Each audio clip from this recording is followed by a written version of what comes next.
First and foremost, Senator, it's been a decade since Georgia Medicaid went to the managed care system, almost a decade now. It's a good time to look back. Do you think that managed care is working in Georgia, and if so, how?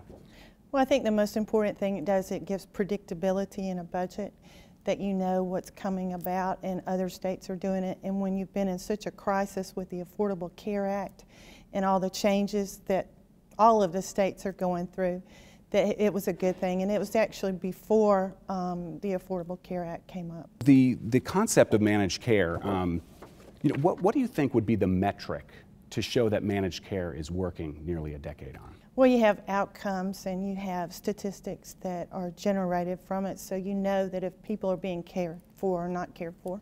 I see. So what metrics do you think are working with managed care?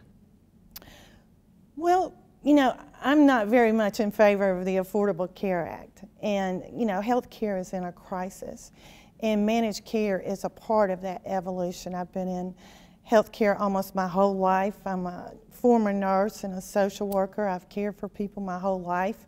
And the most important thing about me is taking care of people.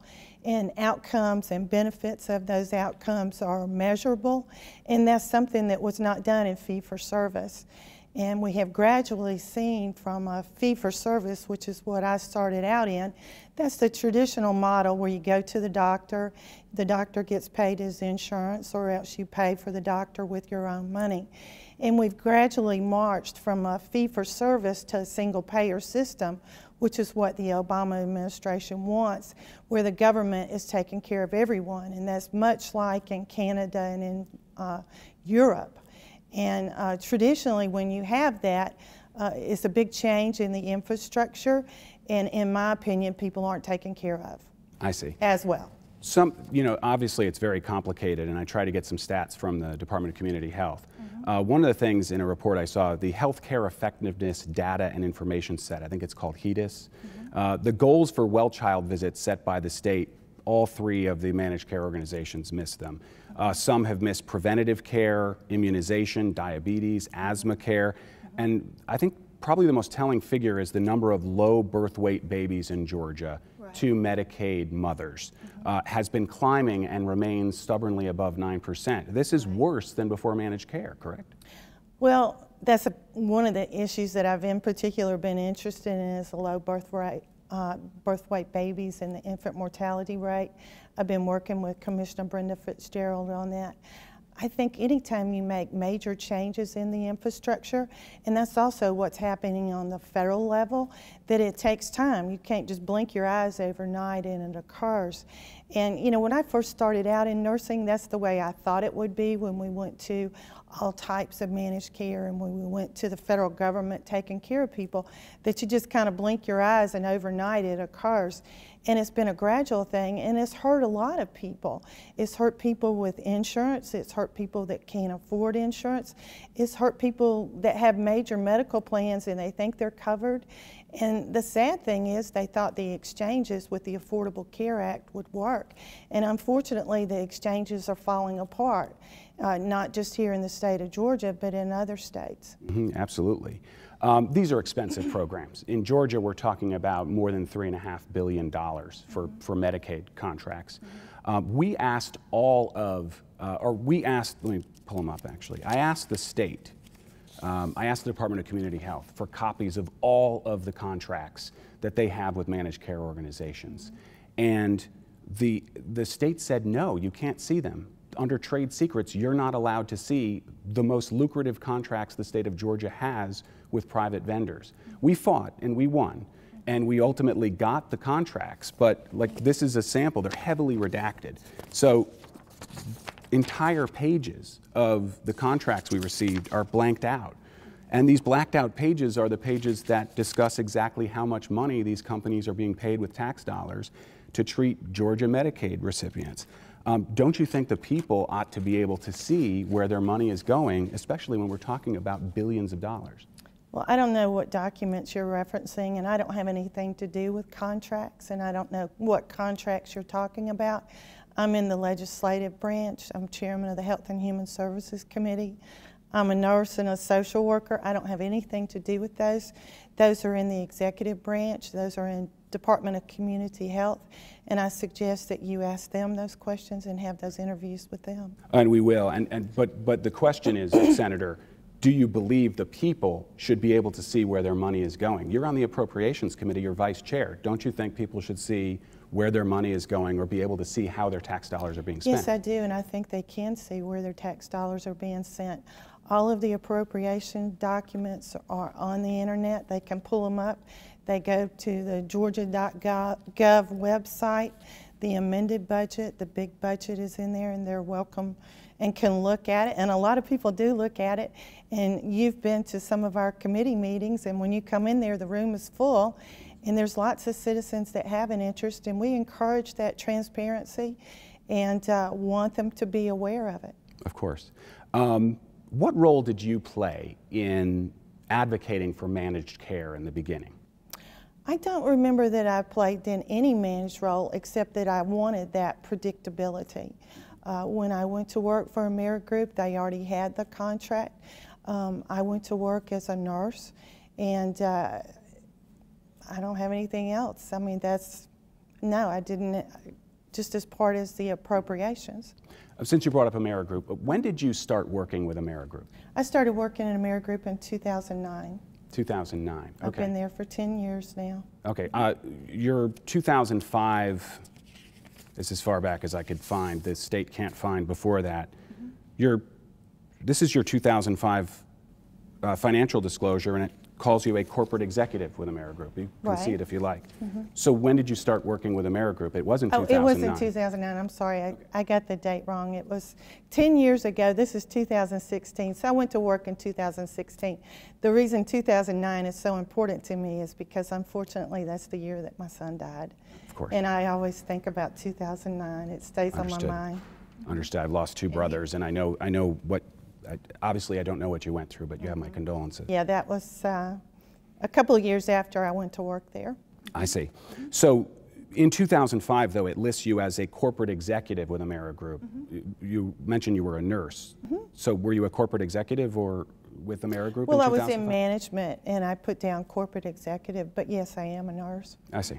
What do you do now for Amerigroup?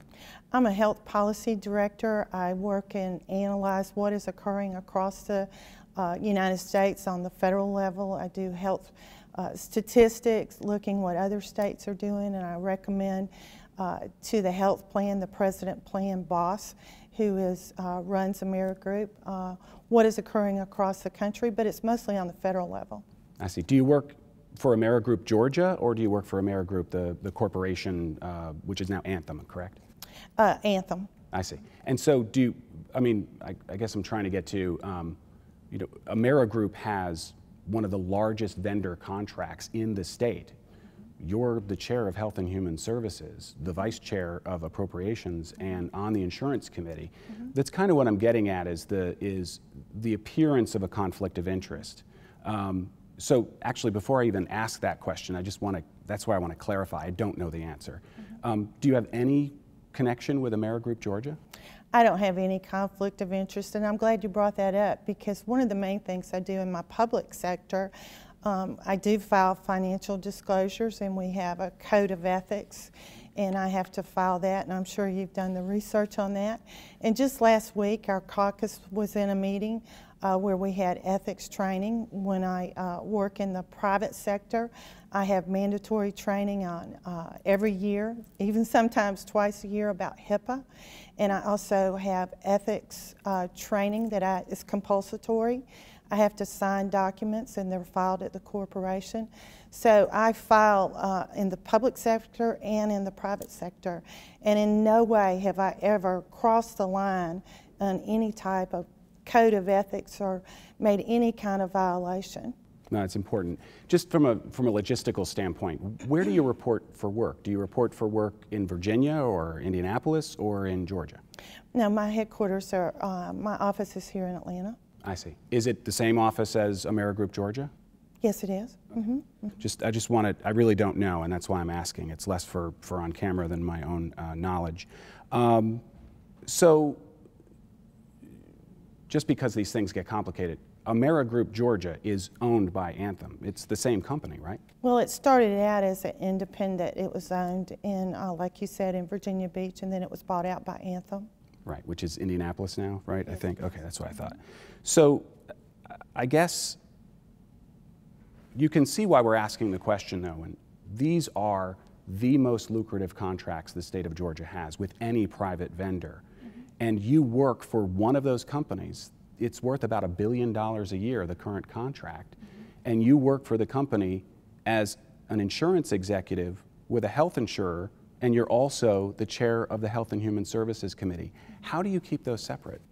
Well, like I said before, and I'll restate it again, I'm part of the legislative branch, and what I do is write laws and develop policy, and that's part of the executive branch, and I don't have anything to do with that.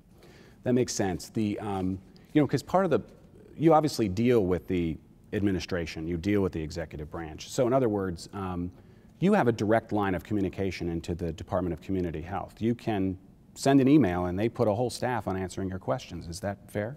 Most of the time my contact with the Department of Community Health, as in DBHDD, Department of Human Services, is about constituent services. I get calls because people know that I'm a nurse and they know I'm a social worker and I've been elected, so I know a lot of the answers to be able to help people. And while you've had this transition in insurance and cost and people receiving services, I actually help people all over the state of Georgia. This past week I was helping a gentleman that lived in, not in my district, but in Gwinnett County. He was the gentleman who has a developmental, he's disabled.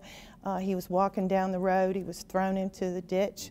And this past week, the whole time I've spent trying to get him into a rehab facility. He's in the hospital in Athens. It was a very sad situation. He covered himself up with pine straw and leaves, and he was freezing to death. And I'm trying to help him. So I help a lot of people.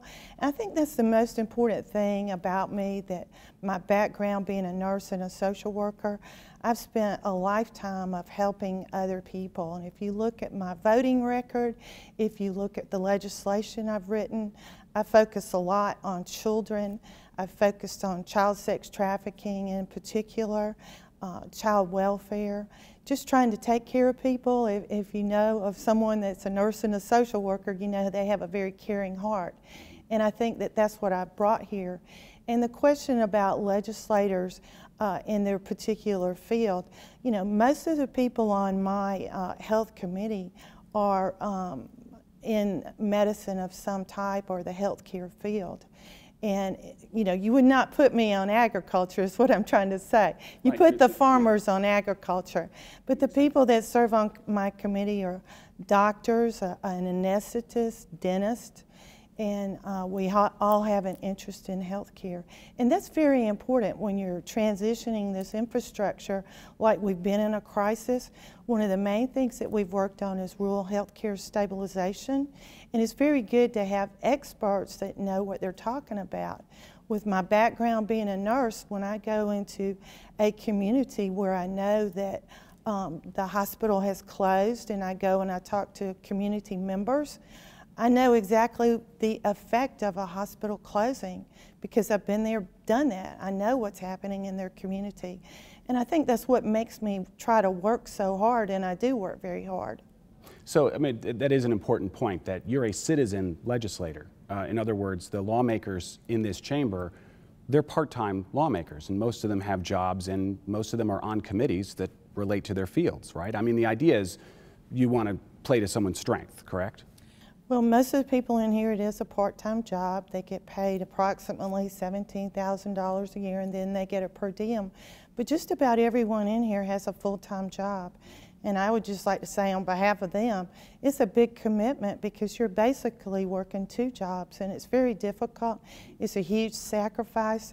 I've been in public service most of my life, and it's a huge sacrifice, not for me, but for my family that has been in it with me. Absolutely.